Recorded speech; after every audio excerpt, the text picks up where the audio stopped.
I'm Nathan Ponchard, this is Chasing Cars, and this is Mazda's first ever EV, the 2022 MX-30 Electric.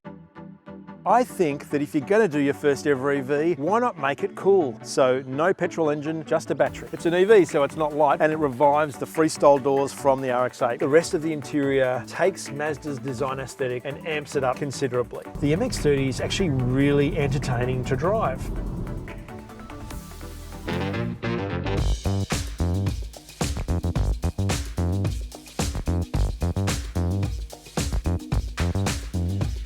If you've ever wondered why is the sky blue, you might also wonder why Mazda bothered doing the MX-30. Well, I'll tell you why. I think that if you're going to do your first ever EV, why not make it cool? This is the first time since the RX-8 died in 2012 that Mazda's actually had a quirky car in its lineup other than a fairly predictable, if generally excellent, traditional range of cars. And so that's why the MX-30 is here.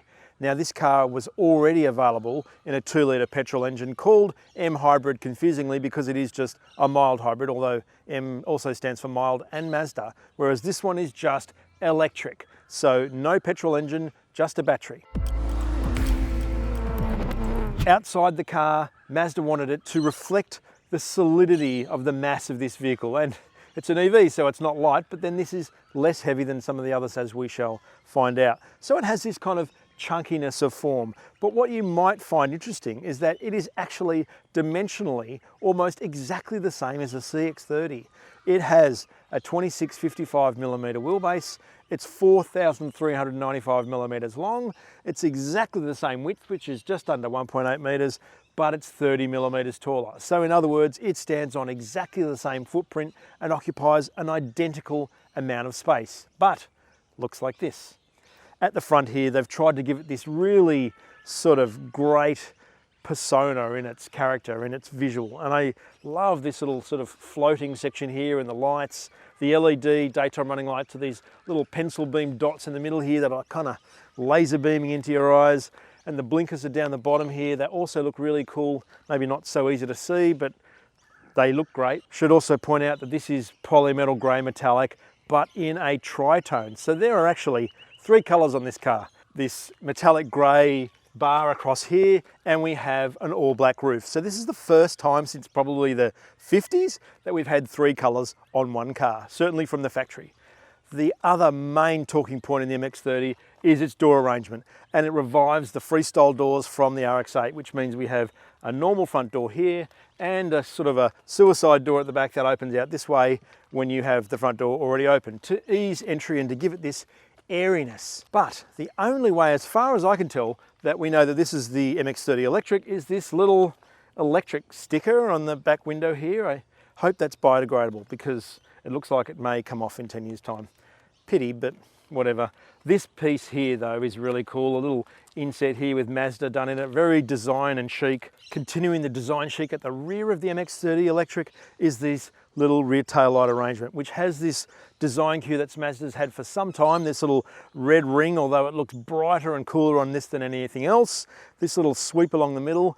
I lied about that electric sticker though, because it does have an E here, so it is clearly electric. We also have the tritone silver coming into the tailgate, which makes it look again quite different and quirky, and it has this sort of stocky, chunky stance to it that makes it look tough, even though it's not a performance car. Now in the boot here, just think sort of spacey hatchback. We have 366 litres of space, which is sort of golf-ish. Nothing under the floor, just a few charging stuff and the Bose subwoofer. All the cords are here plugged into the side. The rear seats do fold completely flat, but you have to reach in through here, but they do go flat and gives you quite a bit of room. And it is beautifully finished, as you would expect in a Mazda.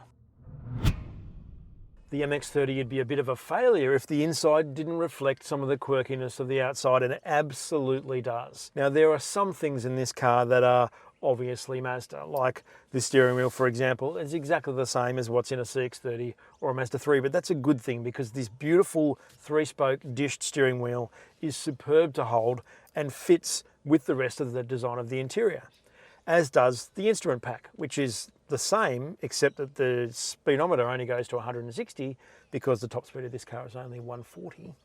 and where the tachometer is just says charge and power. Simple, one little dial, little bit of a purple section, no fancy overheads. The rest of the interior takes Mazda's design aesthetic and amps it up considerably. This sort of stitching across the top of the dash and this sort of horizontal level here where all of the vents fit into that is very Mazda, as is surprisingly this cork, because Mazda calls it heritage cork, which is harking back to when the company started in 1920. It was called Toyo Cork Kogyo, whatever that means. Toyo Kogyo used to be Mazda's name. So we have this heritage cork here, which has a little finish on top of it that doesn't use anything bad, but it protects the cork. You can also flip up these little sections here that cover the cup holders, because we have this bin that's open here, and when you flip them up, it closes the bin here and reveals the cup holders in the middle.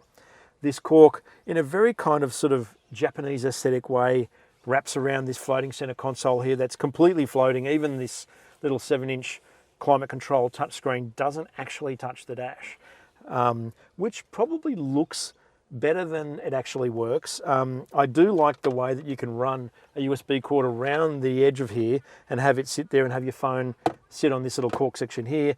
But plugging this thing in, especially at night time, because I can't find out whether there's a light down there or not, is really quite difficult. So you've got your 2 USB ports and a actual little 3-prong sort of laptop charger here, which is quite cool, but they're not so easy to get to. You do have quite a big tray in here, again, with cork. The second thing that is really quite cool is this sort of felt trim on tops of the doors. Now you might think it might be a bad idea putting cloth on the tops of the doors, but it's not cloth. It's recycled PET bottles, and it runs here and through the center of the door here and looks really cool. In fact, there's also cork inside the door handles here, which is another little extra surprise and delight bit of chic. The seats as well look like they're covered in leather. This Maztec man-made leather, which just means vinyl, looks very leather-like, and it runs all the way around the sides of the doors and along the seats and on the edges of the seats here, and it looks genuinely like leather, but it's not. It doesn't use any solvents to be made either. It's all water-based, and this cloth here in the center of the seat is also up to 20% recycled thread, and it just gives the interior a real nice element of chic about it, although very clearly inspired by the BMW i3 of 2014. Some of the other plastics, like along the dash here and on the glove box and that, are all less luxe than the other stuff, but they are beautifully built like you would expect in a Mazda. We also have padding along the edge here, this cute little gear lever here, which is sort of slightly odd in that to put it into park, you have to move it over to the right like that, and then reverse is there, and then drive is there. It doesn't take very long to get used to, so stop whinging, people. The stereo in this car, being an Astina, is a Bose 12-speaker one with a 231 watt amp running off the 8.8-inch screen that's come from the Mazda 3 and the CX-30. That is not a touchscreen. It all runs on the little dial here, but it's all pretty easy to use. I think particularly with this little raised console here. In terms of the seating comfort of the car, the driver gets a multi-adjustable electric seat, and it's beautiful. It's really comfortable. You can sit down nice and low, and this car gives you a feeling of being completely ensconced in the cabin, which is what they wanted it to do. It's got quite thick pillars and what have you. The front passenger seat, however, is only manual, but I don't think that impedes on the comfort of the seat itself. The doors will take a coconut water and a few other things. Nothing massively large about them, but not unusable either. Speaking of usable, let's try getting in the back seat. So the most obvious thing about the design of the MX-30 is these freestyle doors, which, as I said before, takes from the RX-8. Getting in the back though is perhaps not so easy. I don't know whether you're meant to flip the front seat forward. Oh, there it is on the passenger side. You get in that side, not this side, but it's not so bad. Sitting in here behind myself, I actually have a reasonable amount of room. The seat Mazda calls couch-like because it is just a traditional bench, which I think looks really cool. And in this Astina model here, we have the dark coloured cloth. In the petrol ones, you can have white Maztecs with very light coloured trim, but not in this top spec model. This seat here has adjustment for the backrest and the seat cushion. So I suppose that's if you're climbing across from there because you're meant to get in on the curbside, unlike what I just did. The view ahead is pretty good. I can see sort of around the headrest. We've got a sunroof as standard in this model, although it's only up the front. Around here though, I reckon if you're looking from there It looks like you're sitting in like a 1940s Chevrolet taxi, you know, that old sort of sloped window line. It has a bit of a Cars cartoon element to it. None of the windows open, of course. If you are claustrophobic, you'll want the aircon turned up, although at least the vents blow through the middle because there is nothing here. There's no USB ports, there's no vents. There is an armrest, which is nice and wide and lovely. And so generally the seating comfort in here is actually pretty good. I think it's quite cool. You've got to treat this as like a coupe SUV. It is not trying to be a CX-30 equivalent. It's actually trying to be something different. And so for that, you have to applaud it. And like I said, the backrest fold completely flat. So there's an element of practicality in here too. And getting out of the car, I can just dive for that hole. Like, it's not so hard. So to prove that the MX-30 isn't as impractical as people think, the door here is quite cool. It's got a door grab to pull it closed and open it up. You can actually wedge this thing in here or fit a packet of Holiday 50s maybe. You could put something little there as well. And getting out of it actually isn't that hard either. And this is the wrong side to get out. That seat slides forward, whereas this one doesn't. But because we've got the whole side open, I just climb out. Mazda's WLTP claim for the MX-30 electric is 200 kilometers for range. Now on this test we did do a bit of freeway running with climate control on, like anyone would normally do, and we managed to get 173 k's out of the car with 12 kilometers left. The warranty for the MX-30 electric is 5 years or unlimited kilometers like any other Mazda, also covered by 5 years roadside assistance during that time. The warranty for the battery, however, is 8 years or 160,000 kilometers. The servicing requirements for the car are every 12 months or 15,000 kilometers, and the 5-year service pack for this MX-30 electric is $1,273.79.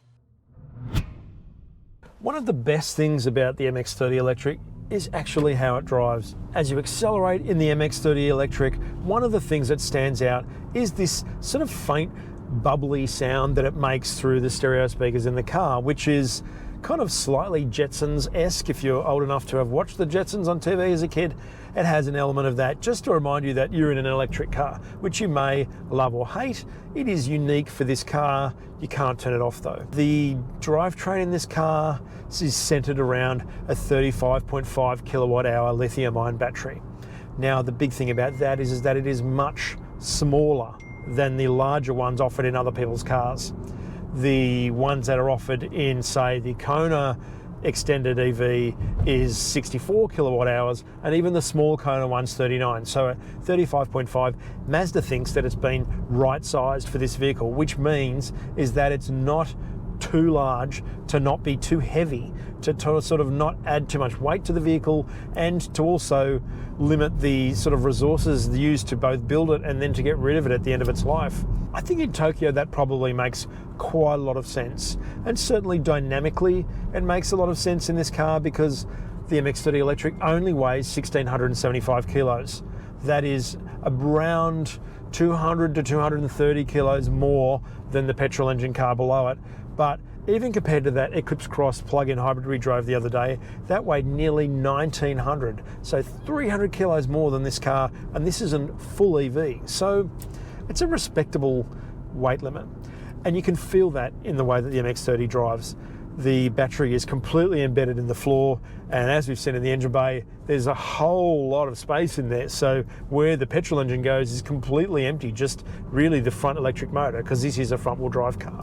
Underneath, the suspension is the same as in a CX-30 front drive or a Mazda 3, so has a torsion beam back end and a strut front end and is relatively simple, but it also retains that kind of lovely, sweet, nice balance that a Mazda 3 has, and combined with the low center of gravity of all the batteries in the floor, the MX-30 is actually really entertaining to drive. You can feel that the front and rear rate balance is really even. It corners flatly and enthusiastically.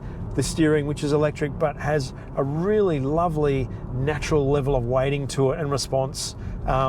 It just makes this car a pleasure to drive almost anywhere. On those 18-inch wheels, there is an element of ride firmness at low speeds, but the more that you test the MX-30, the greater its ability. It has excellent body control when it hits larger bumps. The way that it controls its weight definitely betrays the fact that this isn't a 1900 or 2000 kilo car. This is a much lighter EV than the majority of EVs out there, and it just makes it so much easier for the car to drive well. As for the battery, it isn't a powerhouse. It has 107 kilowatts and 271 newton meters, but it is effortlessly accelerative, I suppose is the way you would describe it. 9.7 seconds to 100 is not fast for an EV, but then it's also quite a bit faster than the 2-litre petrol below this. So it never leaves the MX-30 electric really desperate for performance. It seems to just effortlessly flow along and makes a nice little bubbly, chirpy sound when it does that. I just don't really see the lack of acceleration in this car as a problem, because almost all the time it's pretty good. In terms of the other parts of the comfort of the car, the road noise in terms of the tyres is relatively subdued, which is always a pleasure to say in a Mazda. Not super quiet, but not noisy by any means, especially given that we're in an electric vehicle and there's not a whole lot of other noise. Cruising on the freeway isn't a problem either, but it also is not entirely suited to the energy consumption in the car. Now, we drove this to get out to our test roads in 110 km/h zone on cruise control with the air conditioning going on a 28-degree day. So kind of the way anyone would treat it, but it isn't the MX-30 Electric's forte. We did manage to get, like I said, 173 k's out of the car with 12 k's left till empty, but it did require the car to drive at a significantly lower speed than the speed limit and with air conditioning off to be able to make it home with 12 kilometres left, because it said 54 k's to empty and we had 65 k's to go, and I wasn't kind of sure whether it would make it, but it did comfortably. So the MX-30 Electric does have that kind of little bit of extra up its sleeve. It also has this cool little information monitor here that shows driving range. Here we've got 137 k's till empty, but it also says driving range without climate control. It can add 5 kilometres to it. When it was on the freeway, it said it could have added 17 kilometres to its distance had I have chose to get rather sweaty and hot in here. But then we aren't sitting on vinyl seats, we're on cloth, and that's great.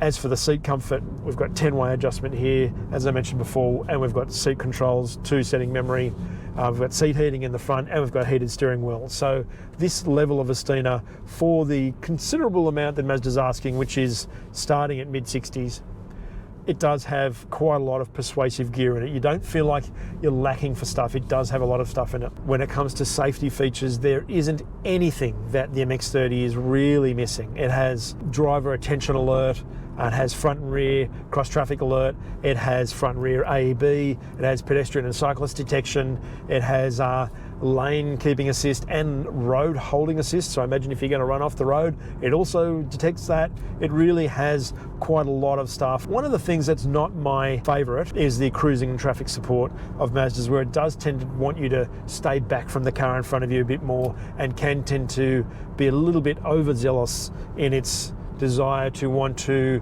brake or slow down. I did notice on the freeway the other day too, it had an overpass and it noticed that and braked when it was on cruise control, when it was significantly off the road. So if you had to pick on any of its safety systems, it would be a little bit of the immaturity of the way that some of those things operate. Charging the MX-30 is not a speedy process if you use the AC charging outlet.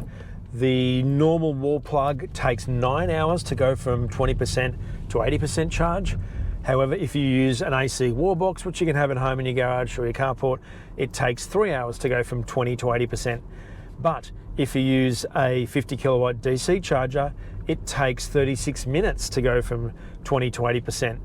But it's saying that because the last 20% is really what determines just how effective a battery is at cooling itself and how quick it is to do all the charging. So when we plugged this car in, it was down to 5% battery, and it said it was going to take 1 hour and 15 minutes to go to 100%. So that's really not that bad, given that it gave it almost 200 kilometers of range straight away.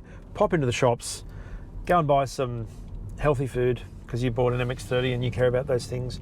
And yeah, it has a solution, but it still doesn't extend that 200-kilometre limit. The other aspect of the MX-30 experience, of course, is regenerative braking, which does extend the limit of the car really by using this here on the left, this little wheel paddle, to pulse down 2 levels to give it a relatively natural amount of regen braking. It's not too severe, but it is still useful, and you can basically drive it most of the time on one pedal and then just brake a little bit at the end. The other side actually adds momentum to the car, so when you're driving it along, it's almost like it's got creep in an automatic transmission, which is kind of pointless in an electric car, but it does do a really nice coast. It's definitely a way of adding extra distance to a car like this. Viewed from a rational perspective, the MX-30 Electric has 2 elephants in the room. The first is obviously the range. It's 200 kilometres. It means that it is very much a city car, and unfortunately Australia's crap EV infrastructure, especially where we are here in New South Wales, means that it is just not a car for long distances. You can't guarantee you're going to get a fast charger in the places that you want, and beyond the larger cities there's just too big a gap between where you need to go. The second is the price. It's $65,490 before on-road costs. And here we have tritone paint and polymetal grey, which costs $1,500 for those 3 colours, and then on-road costs itself, which means that this is a $70,000 car. Now, the MX-30 Electric's main competitor is a Hyundai Kona extended EV Highlander, it's a short name, which is $64,000 before on-road costs and has 484 kilometres of range, so 2.5 times the Mazda's. But it doesn't have the design chic of this car. It is just a normal hatchback that happens to be an EV. And so the interior quality and the design features of that car are very much what is also in a base Kona that costs 25 grand. Whereas here we have a statement on wheels.